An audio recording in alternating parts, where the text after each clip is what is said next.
Hello friends, नमस्कार। मैं हेमंत बरुआ एक बार फिर से आपका आपके चैनल प्लैनेट्स एंड हाउसेस में अंतर्मन से बहुत बहुत स्वागत करता हूँ। आज हम बात करने वाले हैं मघा नक्षत्र के बारे में। और जैसा कि आप सभी जानते हैं कि ज्योतिष में कुल 27 नक्षत्र हैं और मघा नक्षत्र इन 27 नक्षत्रों में 10वें कर्म का नक्षत्र है। मघा नक्षत्र का जो विस्तार है यह पूरी तरह से सिंह राशि में होता है, मतलब लियो ज़ोडिएक साइन में होता है। और ये 0 डिग्री से शुरू होता है और 13 डिग्री 20 मिनट तक रहता है। मघा नक्षत्र में 6 तारों का समूह होता है जो आपस में मिलकर एक हंसियाँ या दरांती के समान आकृति का निर्माण करते हैं। आपने किसानों को देखा होगा कि फसल काटने के लिए वह एक टूल का यूज़ करते हैं, तो जिसे हम दरांती बोलते हैं। यही आकृति मघा नक्षत्र का प्रतीक चिन्ह है। फसल काटने के उपयोग में आने वाली जो हंसिया है या कहीं की जो दरांती है, यह इस नक्षत्र का आधार में माना जाता है। मघा नक्षत्र के जातक जो पिछले जन्म में जिन्होंने पुण्य के कर्म किए थे और उनका शुभ जो फल है वह इस नक्षत्र में वह काटते हैं। मघा से मेघ अर्थात बादल या कहें कि वर्षा का संबंध भी स्थापित होता है। और वर्षा किसानों के लिए तृप्ति कारक है, अर्थात पर्याप्त होती है। इसलिए मघा का संबंध कृषि के अन्न धन से है। मघा शब्द का अर्थ महान या उत्कृष्ट होता है और इसी उत्कृष्टता के आधार पर यह जातक बल से बलवान होता है, धन से धनवान होता है और बुद्धि से अपने आप को बुद्धिमान बनाता है। दोस्तों, मघा नक्षत्र का स्वामी अर्थात नक्षत्रपति केतु होता है और पितृ देवता अर्थात पूर्वज इस नक्षत्र के देवता हैं। आज आधुनिक विज्ञान ने इस बात को स्वीकार किया हुआ है कि जन्म लेने वाले शिशु पर माता पिता के वंश का प्रभाव भी होता है।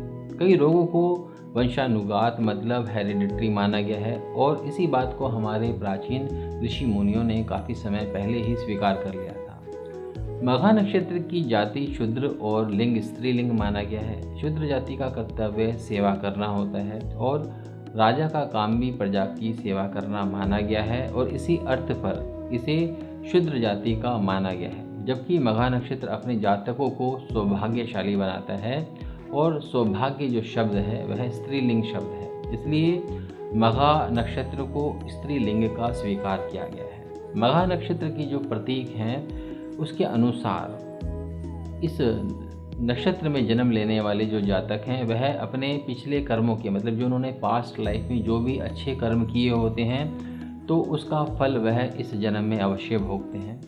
और इस नक्षत्र के देवता पितृदेव होने के कारण ये जातक काफ़ी मैच्योर होते हैं और अपने बुजुर्गों के साथ साथ अपने पूर्वजों का भी सम्मान करते हैं। इन्हें अपनी संस्कृति और सभ्यता पर विशेष अभिमान होता है और नक्षत्रपति केतु के प्रभाव के कारण ये जातक थोड़े से जिद्दी अवश्य हो सकते हैं, परंतु ये अपने कार्य को पूरी निपुणता के साथ और पूरी क्रिएटिविटी के साथ करना पसंद करते हैं। आइए अब जानते हैं कि मघा नक्षत्र में जन्मे जातक किस प्रकार की जॉब या बिजनेस में इंटरेस्ट लेते हैं या इनके लिए कौन सी जॉब या बिजनेस सफलता देने वाले होते हैं। दोस्तों, किसी भी जातक पर 3 कारकों का प्रत्यक्ष रूप से प्रभाव होता है और ये कारक हैं नक्षत्र का प्रतीक, नक्षत्र का देवता और नक्षत्र का स्वामी। इन तीनों के गुण धर्म के आधार पर ही जातकों की जो आजीविका है मतलब जो जॉब है या जो बिजनेस है उसका आंकलन किया जाता है। जैसे कि मैं पहले ही बता चुका हूँ कि इस नक्षत्र का प्रतीक हंसियाँ है मतलब दरांती है, जिसका मुख्य काम है फसल काटना, जो धन बल प्राप्त करने का एक प्रतीक है।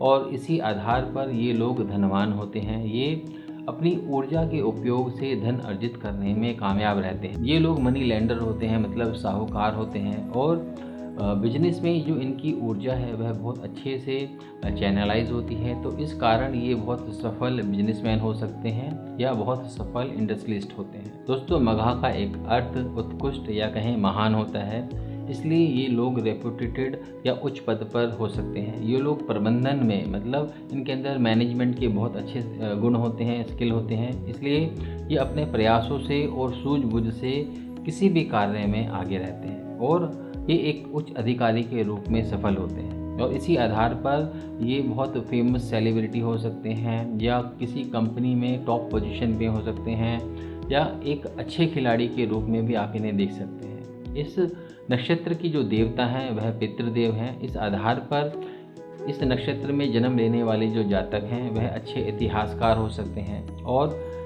या फिर सांस्कृतिक जो धरोहर होती है उनसे संबंधित कार्यों में ये जुड़े हो सकते हैं। फॉर एग्ज़ाम्पल ये लोग जैसे पुरातत्व विभाग होता है उससे जुड़े हो सकते हैं। और इस नक्षत्र में ये लोग तांत्रिक विद्याओं में भी इंटरेस्ट ले सकते हैं। जीवन को गहराइयों से समझने के प्रति भी इनका काफ़ी अच्छा इंटरेस्ट रहता है, तो इसलिए ये लोग बहुत सफल एस्ट्रोलॉजर भी हो सकते हैं। और पुरानी विशेषकर से ऐतिहासिक जो इमारतें होती हैं तो उनके प्रति इनका विशेष रूप से रुझान होता है, तो इसलिए ये लोग अच्छे इतिहासकार हो सकते हैं, दुर्लभ चीज़ों के कलेक्टर हो सकते हैं या उसके विक्रेता हो सकते हैं।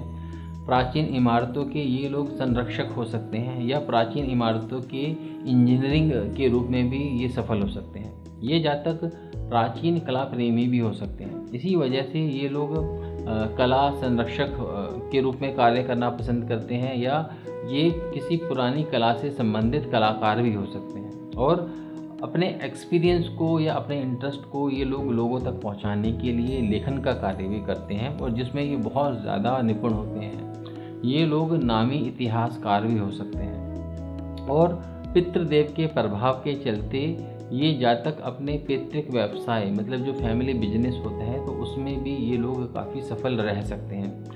हालांकि मैं इस नक्षत्र के बारे में बहुत समय तक बातें कर सकता हूं क्योंकि इस नक्षत्र से जुड़ी बहुत सारी चीज़ें होती हैं, परंतु मैं आपके साथ जो मूल रूप से जो बहुत इम्पोर्टेंट बातें हैं या जो मुझे लगता है कि आपका जानना ज़रूरी है वही मैं आपके साथ शेयर कर रहा हूँ।